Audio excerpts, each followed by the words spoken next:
So good morning, everybody. I'll start the class now. Good morning, ma'am. Okay, so today's topic is medical legal aspects of emergency medicine. Okay, so the learning objectives for today's class. At the end of the class, you should be able to firstly define a medical legal case.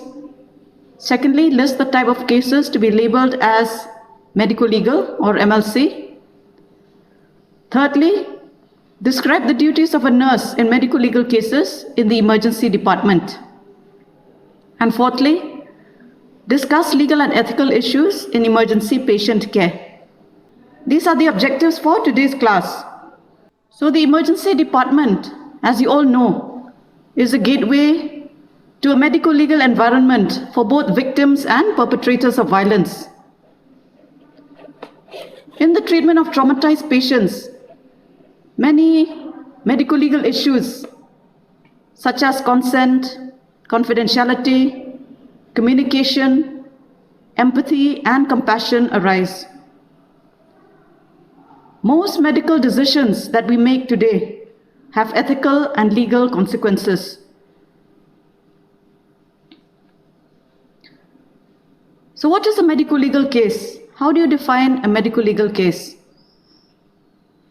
It is defined as a case of injury or ailment where the attending doctor, after taking history and doing clinical examination, thinks that some investigations by law enforcement agencies are essential in order to fix responsibility for the said injury or ailment according to law. So, if we have a case of road traffic accident in the emergency department, you know somebody is responsible for that accident. So in addition to your medical duties, which is immediately attending to the patient and providing the appropriate care, we also have legal duties. That is, we have to make a medical legal case, inform the police, and make the report so that the person who is responsible for the accident or the injury will be punished according to the law of the land.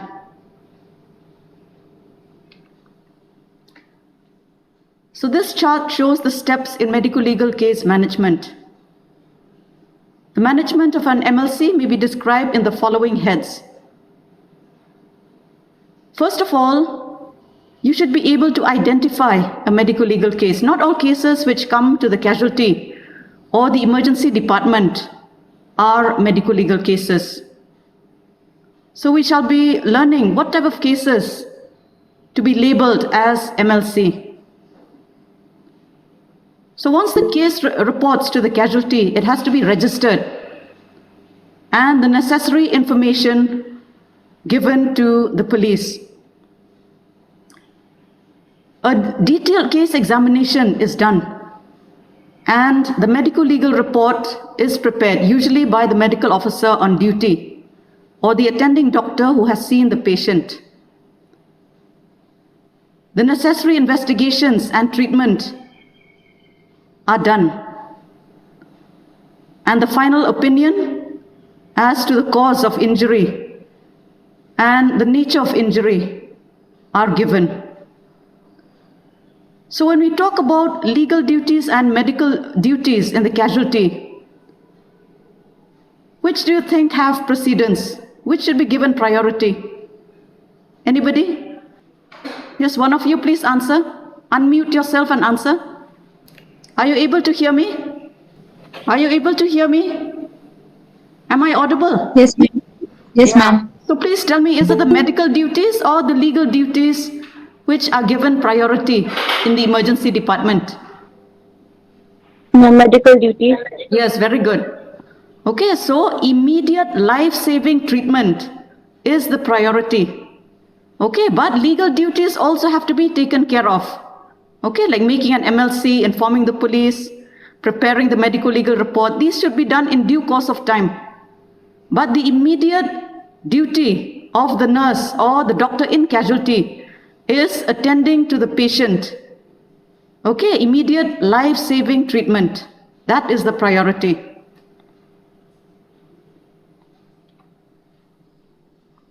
Who should label a case as medico-legal? Whose decision is it? Is it the nurse on duty, the doctor on duty, or the patient's decision, or the patient's relative's decision?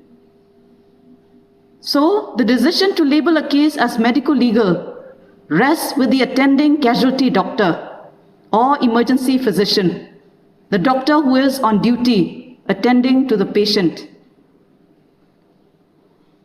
Sometimes we find that patients' relatives are reluctant to label a case as medico-legal because they want to avoid involvement with the police. But this request should not be entertained. Patients' or relatives' request to label the case medico-legal or not shall have no effect on the doctor's decision. The attending doctor should not be swayed or influenced by the relatives. Suppose a case, was rushed through the emergency department and had to be admitted or had to be referred to some other department. And this happened very quickly. There was no time to register the case as medico-legal. So indoor treating doctors at a later stage can also label a case as medico-legal if they think that it should have been made, but it was not made.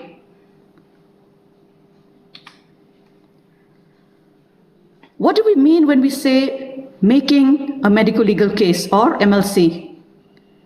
Making an MLC is to enter the case in the accident register and informing the police.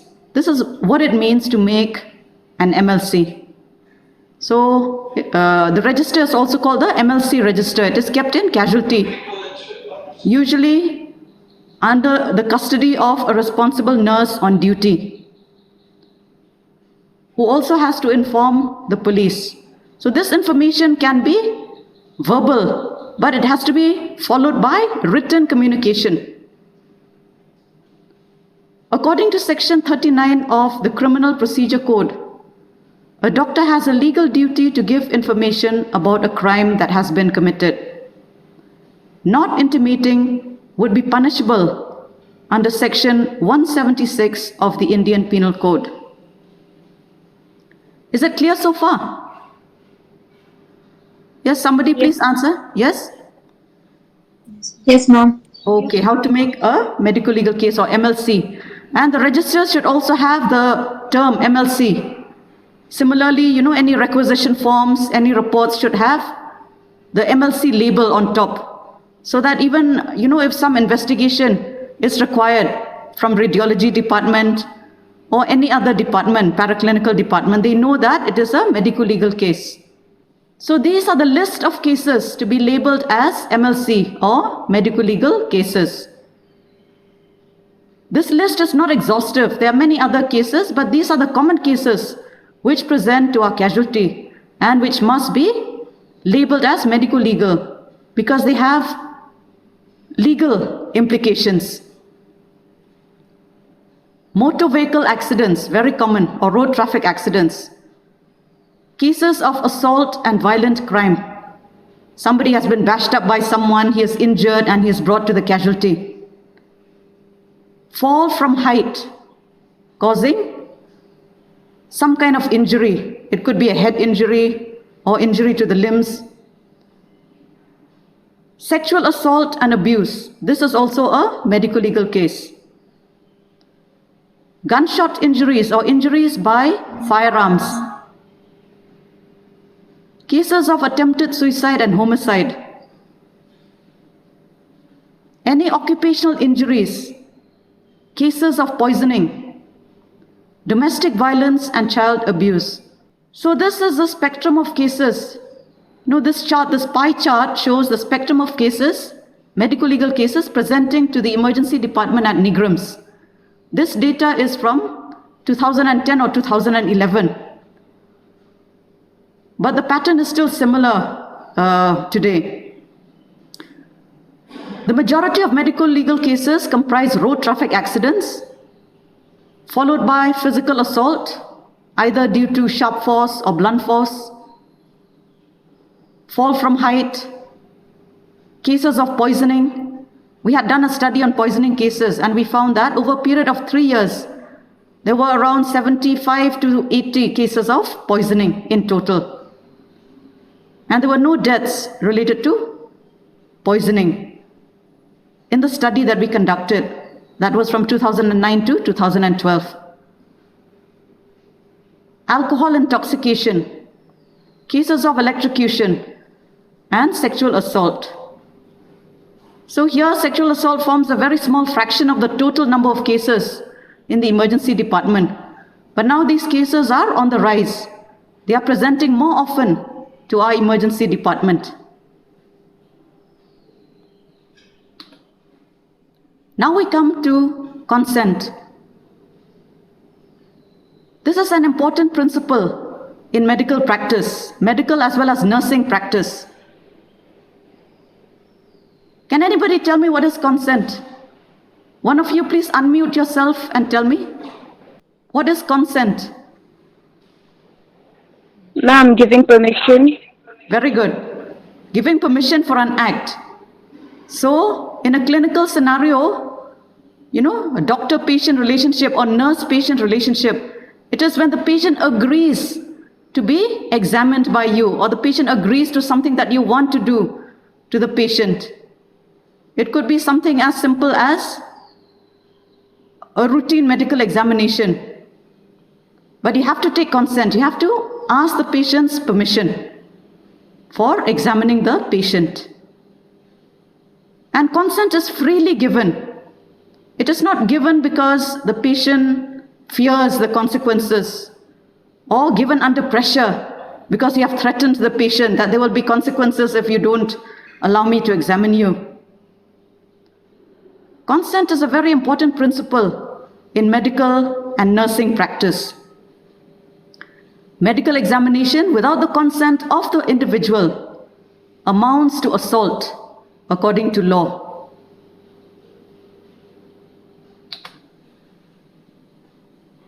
So according to the Indian Contract Act of 1872, Section 13 of the Act defines consent as when two or more persons agree upon the same thing in the same sense, they are said to consent. Consent for treatment can be given by an adult who is conscious and mentally sound. So age is an important factor in consent. And also the mental status. A mentally retarded person cannot give valid consent. A conscious, informed adult also has the right to refuse treatment.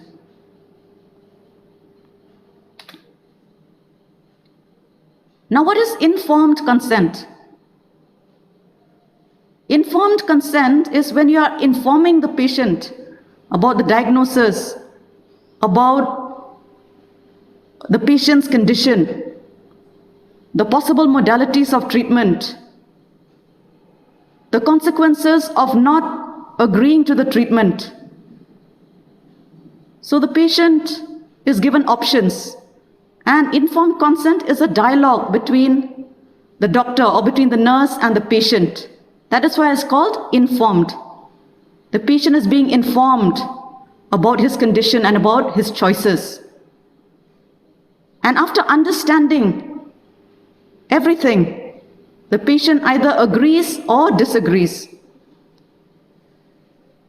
It is not what we think, that it is just a signature on a consent form. That is not consent. It is not an event, it is a process. It takes place over a period of time. And the patient must have enough information in order to make a decision regarding treatment. Is it clear? Is it clear? Please answer. Yes, ma'am. Okay, so you understood informed consent. Okay, patient must have enough information in order to make a decision regarding the treatment. Okay, rules of consent. According to Indian law, a child above 12 years can give valid consent for physical examination, diagnosis, and treatment. A child above 12 years can give consent to routine medical examination, which includes inspection, palpation, percussion, and auscultation. This is according to Section 89 of the Indian Penal Code. However, if we want to do an invasive procedure, then a person has to be at least 18 years or more. According to Section 87 and 88 of the Indian Penal Code, a person who is of 18 years or more can give valid consent to an invasive procedure. So let's move on to the next slide. Okay. Yes, ma'am. So in loco parentis is a Latin term meaning in place of the parents. Suppose a child is staying away from home but requires immediate surgery. It is an emergency and the parents are going to take some time to come to the child. So who should give consent in such a situation? So usually the guardians are authorized to give consent. Guardian may be a hostel warden or the principal of a school where the child is studying. So this is called in loco parentis, in place of the parents. Now what happens in emergency cases? Many times in the emergency department, we are faced with a situation where patients are brought in. For example, in a case of road traffic accident, a patient may have suffered a head injury and is unconscious. And he was found by the roadside, no relatives, no attendants, nobody available. And he requires immediate surgical intervention. What should the doctor do? Yes, should he go ahead? Or should he wait for someone to give consent? Or wait for the patient to become conscious again? Yes, anybody? Please answer, somebody. Can you hear me? Ma'am, give immediate treatment. Yes, that is the correct answer. The law implies consent in emergency cases. Okay, so in an emergency, the doctor can go ahead in the best interest of the patient. He or she is protected by law, according to Section 92 of the Indian Penal Code. But it should be in the best interest of the patient, not with any other motive. Now, when we are examining female patients, this applies especially when a male doctor is examining a female patient or a male nurse examining a female patient. You should be very careful. Get a female attendant by your side. It could be another nurse, it could be a ward girl, but a female attendant should be by your side when a male person is examining a female patient. A female patient must not be unnecessarily exposed, even with consent. So there are certain exceptions to consent. These are, number one, medical emergencies, notifiable diseases, immigrants, in cases of immunization, new admission to prisons. If there is a court order to examine a particular person, like in the case of a crime, a sex crime, there may be a court order to examine the accused or the perpetrator. In such a situation, the doctor can go ahead, even if the person is not willing. According to Section 53 of the Criminal Procedure Code, a person can be examined on the request of the police, who is not less than the rank of sub-inspector. And the police will make sure that this person is examined. Members of the armed forces also have to undergo medical examination mandatorily. Now, what if the patient refuses? Patient does not agree to the treatment. So this chart shows the steps of what we as health workers, doctors and nurses should do when a patient refuses treatment. As per the rules of consent, we cannot force the patient to undergo the treatment. Patient has autonomy. That is, the right to make decisions. Any adult and mentally sound patient has the right to take his own decision regarding what is to be done to his own body. So if a patient refuses treatment, we cannot force him to undergo it. However, if we know that it is in the patient's best interest to go for the treatment, then we should counsel the patient. We ask again and try to convince the patient that it is for her own good that we are asking her to undergo this treatment. But if he or she refuses, if the patient refuses, we cannot force her. But we should make the patient sign a form and document every stage of the refusal process. And of course, we tell the patient, if you change your mind, feel free to come again anytime. So informed refusal should be documented. Just the way informed consent is documented, informed refusal should also be documented. Now we come to another principle of confidentiality. Confidentiality is an implied term of contract between the doctor and his or her patient. According to the principle of confidentiality, information about the patient cannot be given to a third party without the patient's consent. And special precautions are taken to limit access to information only to those directly involved in the patient's treatment. So if there's a team of doctors and nurses looking after the patient, then they have a right to know. But nobody else outside that boundary should have access to the information. This is the principle of medical confidentiality. And similarly, the reports or the medical records of the patient should be kept confidential. Again, there are exceptions to confidentiality. The principle of confidentiality is not absolute. So in the case of notifiable diseases, the doctor or nurse or health worker should inform the concerned authority. But remember, it is information to the concerned authority, not to any other third party or any other person.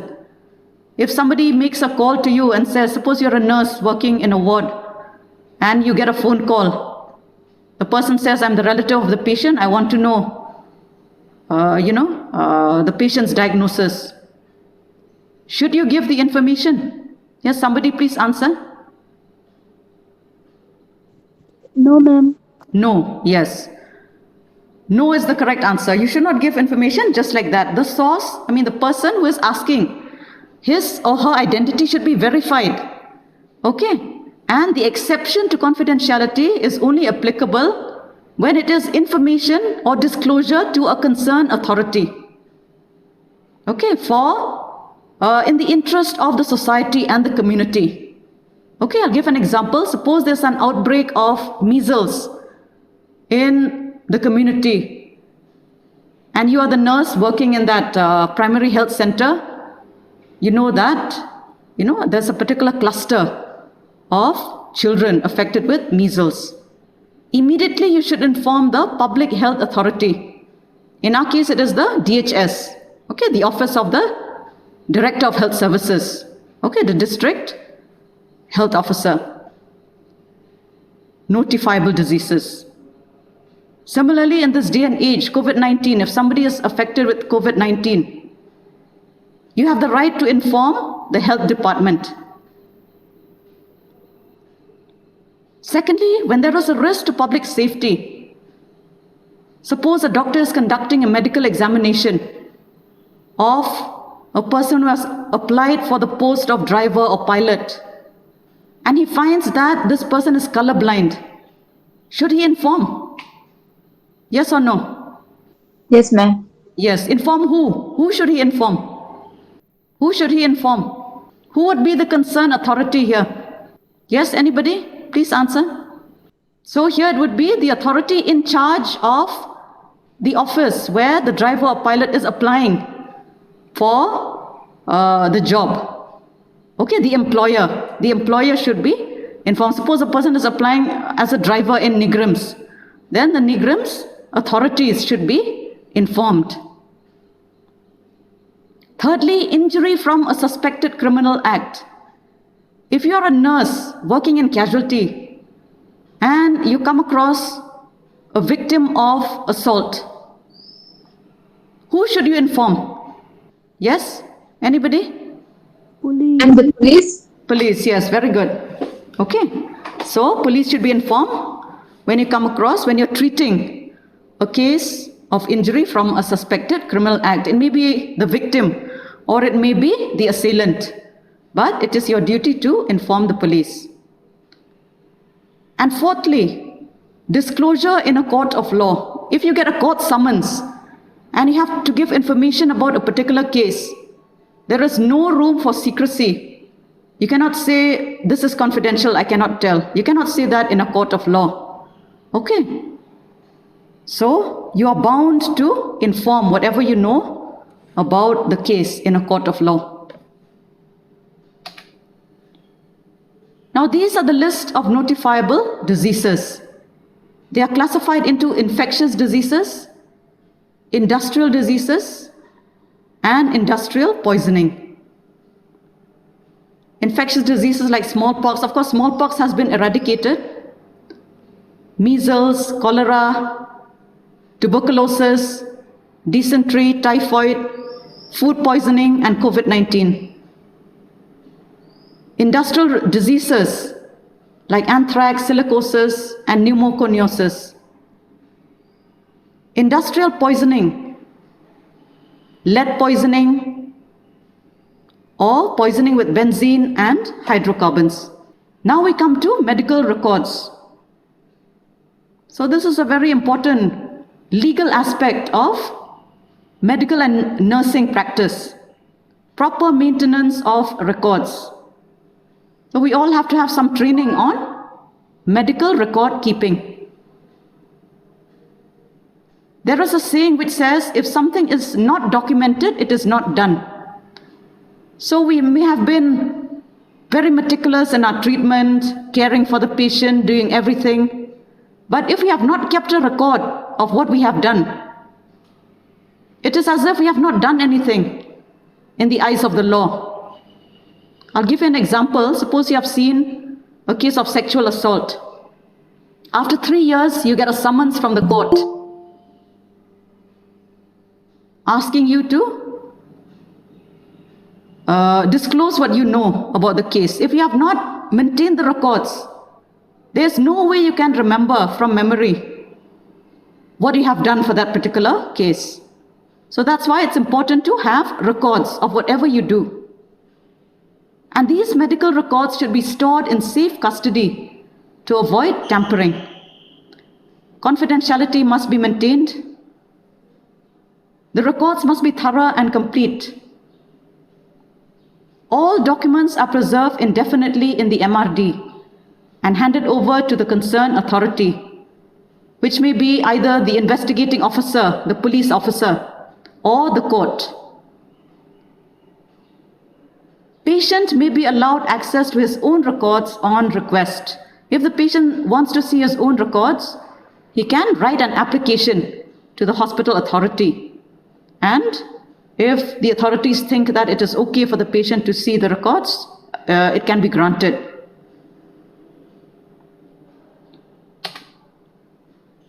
Now we come to communication. Good communication skills are a must in medical practice. A breakdown in communication can result in disagreements, strong feelings, and conflict.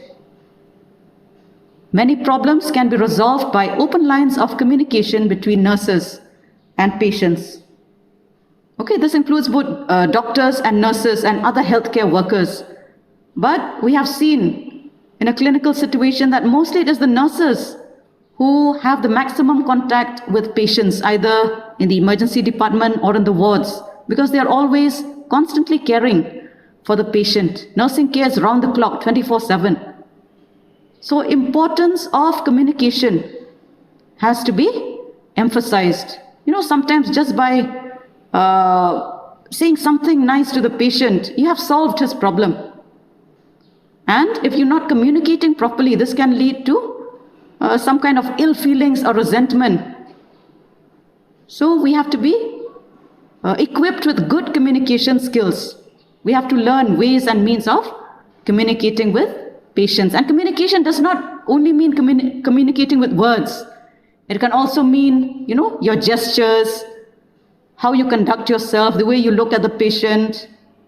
You see, this is called body language. Your body language speaks volumes. Now we come to duties of a nurse in medico-legal cases. Firstly, the nurse is to assist the doctor in all medico-legal cases in the casualty.